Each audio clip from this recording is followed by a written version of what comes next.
Previous year question paper के अंतर्गत ये जो है लाइफ साइंस 2018 का पेपर है। और अब हम चलते हैं उसके सेकंड पार्ट में।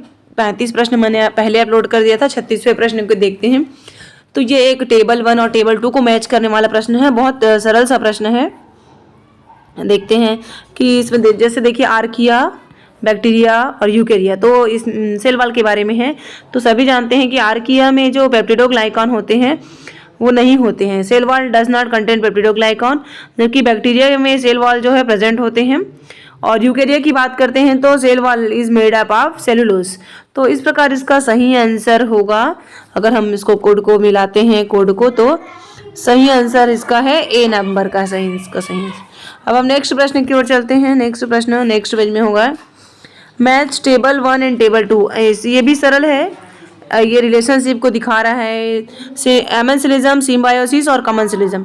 तो सिम्बायोसिस को सबसे पहले देखते हैं कि two similar species living together in close association.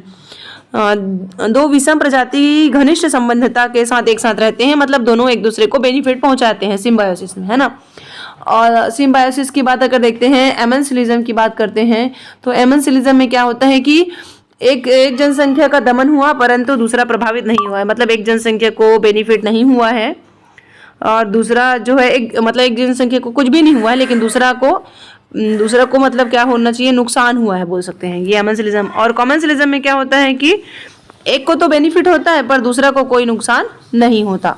तो इस प्रकार से इसका सही ऑप्शन है बी, जो ऑलरेडी टिक है। मैं भी एक बार इसको हाईलाइट कर देती हूँ, ये बी। अब अगला प्रश्न की ओर चलते हैं। अगला प्रश्न भी एक ऐसी ही टेबल 1 टेबल 2 है, ओपेरॉन, मिलर, फॉक्स।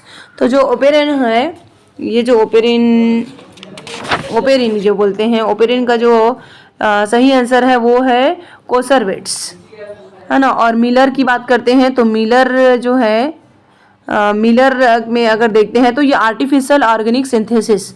और फॉक्स की बात करते हैं तो फॉक्स जो है थर्मल प्रोटीनॉइड्स है। तो इस प्रकार से इसका आंसर है, इसमें 2-3 में ठीक है तो आप कंफ्यूज नहीं होंगे। इसका सही आंसर जो लिया गया है ये है सी ऑप्शन है। अब नेक्स्ट प्रश्न में चलते हैं। A marker linked to the trait of interest will be used for, इसका यूज्ड करते हैं फोरग्राउंड सिलेक्शन में, तो इसका सही आंसर है ए। अब 39 के 40 प्रश्न में चलते हैं। ये भी एक मैच टेबल 1 एंड टेबल 2 है। ये टेक्निक है FISH, फिश जो है इसके ये क्रोमोसोम के लिए है, फर्स्ट वाले के लिए क्रोमोसोम है। और RFLP मतलब ये प्रोब है ना, प्रोब टेक्निक है। और दूसरा लास्ट वाला रैप्ड, RAPD, रैप्ड का प्राइमर है। तो इस प्रकार से इसका सही आंसर है बी, इसमें टिक है और नीचे भी इसका सही आंसर लिए हैं डी को। नेक्स्ट प्रश्न में चलते हैं। ये एक पाथवे है। देखिए जैसे सीरीन है, सीरीन के बाद में ए में खाली जगह है और सी, ए लिखा है, बी लिखा है, सी, तो ABC के नाम को पहचानना है ना। तो इसको थोड़ा सा अगर हम कोशिश करेंगे तो पहचान आ जाएगा। जैसे देखते हैं ए के बाद क्या बना हुआ है, ए के बाद इधर देखेंगे तो ए के बाद ग्लाइकोलेट से बना हुआ है, ए बना है। और सेरीन से बना हुआ है, वो भी ए ही है ना। फिर ऑथ्रियोनियन से बना हुआ है, तो ये जो होगा वो होगा ये ग्लाइसिन है। ए क्या होगा, ग्लाइसिन। और बी जो है एक एंजाइम है जिससे फिर ग्लाइसिन से ग्लाइकोलेट बनता है, वो है नहीं ऐसे इस प्रकार से रिएक्शन हुआ है। तो ग्लाइकोलेट से जो ग्लाइसिन बनाने वाला है एंजाइम है वो है ट्रांसएमिनेज। फिर सी जो ऑप्शन है, सी कहाँ पर आता है, ग्लाइसिन सिंथेटेज, ये भी एक एंजाइम है।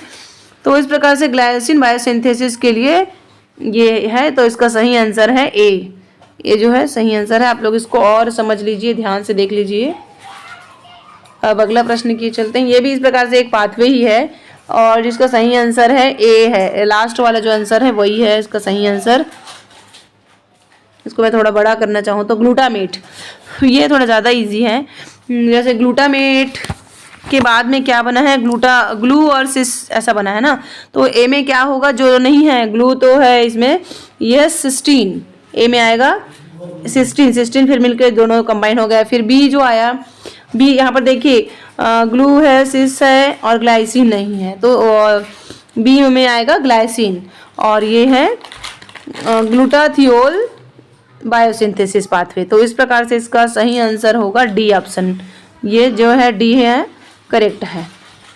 ये इजी है, अगर हम ध्यान से अगर इसको करें, पहली बार भी बनाए तो भी कोशिश कर सकते हैं बनाने के लिए। और ये भी एक इसमें थोड़ा कन्फ्यूज़न है मुझे, आंसर जो दिया है वो उसके साथ मुझे मैचिंग नहीं समझ में आ रहा है। देखिए इसमें मतलब मेम्ब्रेन की बात करें, जैसे माइटोकॉन्ड्रिया को लेते हैं, हम लोग जानते हैं कि माइटोकॉन्ड्रिया डबल मेम्ब्रेन है, डबल स्टैंडर्ड मेम्ब्रेन है। राइबोसोम में जो है विदाउट मेम्ब्रेन, ठीक है। लाइसोसोम जो है ये सिंगल मेम्ब्रेन है, और न्यूक्लियस जो है ये डबल मेम्ब्रेन है। तो इस प्रकार का कोड मुझे ऑप्शन में उतना क्लियरली नहीं दिख रहा है जो एकदम इस प्रकार से करेक्ट करें। आगे देखते हैं, ये सोडियम चैनल के लिए सोडियम प्लस शायद है सोडियम, इस प्रकार से दिया हुआ है। तो उसका सही आंसर इसको देख लीजिए क्या प्रश्न है इसमें। दो चैम्बर है, चैम्बर ए और बी दोनों में सोडियम सोल्यूशन है अलग अलग, और सोडियम परमिएबल मेम्ब्रेन है। The panel on the left represent the distribution of sodium ion at the rest in the absence of any electrical potential. इस प्रकार से कौन सा वो बनेगा, तो इसका सही आंसर लिए हैं डी ऑप्शन। अब अगला प्रश्न देखते हैं। ये in meiosis haploidy in terms of reduction of chromosome and haploidy in terms of reduction in DNA takes place respectively in. देखिए रिडक्शन जो है तो पहले तो होगा नहीं, तो इसका सही आंसर जो है वो है एनाफेज 1 और एनाफेज 2, बी ऑप्शन है। अब आगे चलते हैं, और इसके नीचे में एक प्रश्न है। RNA interference is mediated by both siRNA and miRNA. Which one of the following statement about them is not true? कौन सा स्टेटमेंट इसका सही नहीं है? बाकी सब तो सही है। Both siRNA and miRNA are the processed by dicer, ये सब सही है। इसका गलत ऑप्शन जो है वो है बी है। जो सही आंसर है उसको आप लोग पढ़ भी लीजिए क्योंकि काम आएगा। आगे चलते हैं, ये है विच of the following statement is और करेक्ट। कौन सा स्टेटमेंट जो है सही है, तो इसमें सही स्टेटमेंट है MNOP, मतलब ऑप्शन ए जो है सही स्टेटमेंट है। ये वाला MNOP सही स्टेटमेंट है, आप इसको पढ़ भी सकते हैं। M क्या बोल रहा है, फिर MNOP। आगे चलते हैं, ये क्या है, ये primary and secondary antibiotic response is correct. Primary और सेकेंडरी एंटीबायोटिक के बारे में इसमें बोला गया है, तो इसका सही आंसर है MNOP। MNOP जो है करेक्ट, गलत है, MNO सही है। जैसे देखिए responding B cell, B cell में प्राइमरी रिस्पॉन्स है native B cell, secondary response है memory B cell. Lag period कैसे होता है 4 to 7 डेज, और ये जो है सेकेंडरी रिस्पॉन्स जो है वो है लेग पीरियड में 1 to 3 days. Isotopes produced IgM प्रीडोमिनेंट्स और एंटीबायोटिक एफिनिटी ये गलत है ना। नेटिव में हाइयर और इसमें मेमोरी में लोअर जो है ये सही नहीं है, तो इसका सही ऑप्शन है सी है। ये इस ऑप्शन को सही लिए हैं। अब नेक्स्ट पेज में चलते हैं हम लोग, ये अलग प्रश्न आ गया। In amphibian when due to the some injury, कुछ इंजरी के कारण लेंस जो है डैमेज हो गया है। अब उसको मतलब फुली डिफ्रेंशिएटेड आयरिस लेंस के रिजनरेट द लेंस, है ना। आयरिस लेंस से फिर उसको पुनर्निर्माण करना है, फिर से उसका रीजनरेट करना है। तो it is achieved through the following possible process. कौन से प्रोसेस से ये हो पाएगा, तो इसका सही आंसर है पहला और दूसरा, यानी कि M और N। Iris cells through some signalling undergo differentiation into lens cells to regenerate the lens. और N answer stem cells present in the iris tissue differentiate into lens cell. तो सही आंसर इसका है M और P, जो already टिक है इसमें देख लीजिए M और P। इसको एक बार और टिक कर देती हूँ मैं। सही आंसर को लिए हैं M और P। नेक्स्ट प्रश्न में चलते हैं। ड्यूरिंग फर्टिलाइजेशन इन एम्फीबियंस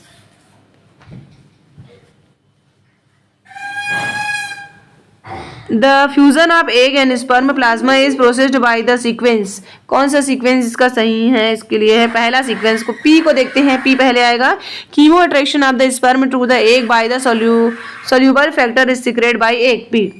फिर M, release of enzymatic content from the chromosomal vesicle through exocytosis, N binding and interaction to the sperm to vitelline membrane, passage of sperm through the extracellular develop.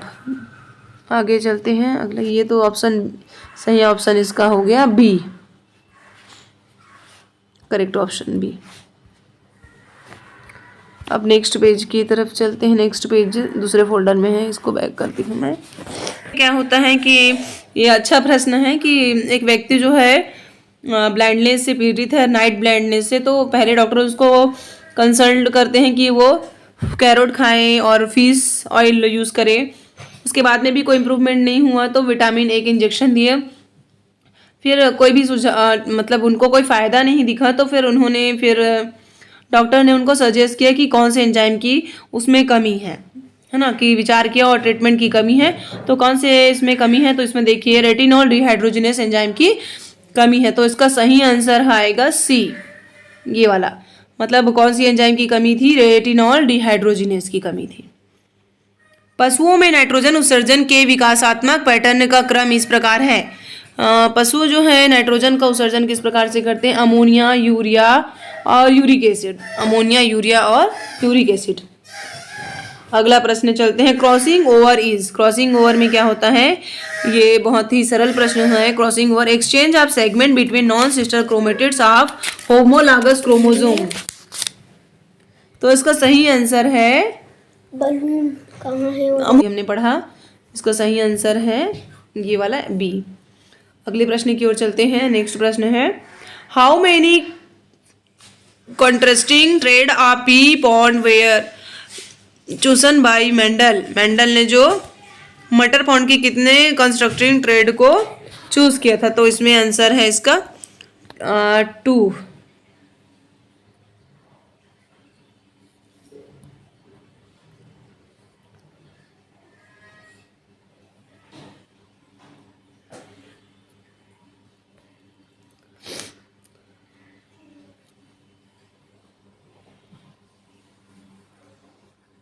Odd.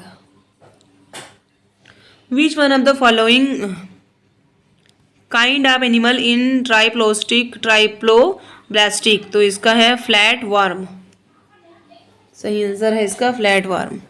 अगला प्रश्न चलते हैं, in parental care of animal the parental investment of males in seen in which of the following groups, parental investment के लिए B और C दोनों। B क्या है, sticklebacks and hippocampus, B और सी है स्टिकल बैग्स एंड एटिकल्स, ये जो है इसका बोथ है B and C both. Next प्रश्न चलते हैं, ये है ये भी कॉलम 1 एंड कॉलम 2 वाला ऑप्शन है, हार्डी विनबर्ग लॉ के बारे में है, और लैमार्क, डार्विन, वास, यूडोजी वारिस, तो इसका सही आंसर है डी।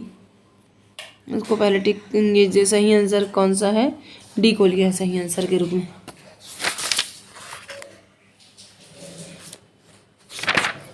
डी में क्या है एक बार हम देखते हैं, डी के ऑप्शन को पहले फर्स्ट हार्डी विनबर्ग लॉ जो है, दो relative gene frequency remain unaltered from the one generation to the next generation. Hardy Weinberg law आप लोग सभी जानते ही हैं कि ये जो लॉ है वो इस प्रकार यही आएगा उसका आंसर, कि जो जिसमें क्या बोलना चाहिए कि बहुत लार्ज पॉपुलेशन पे होता है। ह्यूमन में तो हार्डी विनबर्ग लॉ अप्लाई ही नहीं होता है, जो लार्ज मेल्टिंग किसी से भी मेटिंग जो करते हैं वैसे ही पॉपुलेशन पे ये अप्लाई होता है, और उनके जो जीन फ्रीक्वेंसी कभी भी चेंज नहीं होता, वहाँ कभी म्यूटेशन नहीं होता, अल्ट्रेशन नहीं होता। तो ये फोर्थ हो गया। उसके बाद लेमार्क की अगर हम बात करते हैं, बात कर करके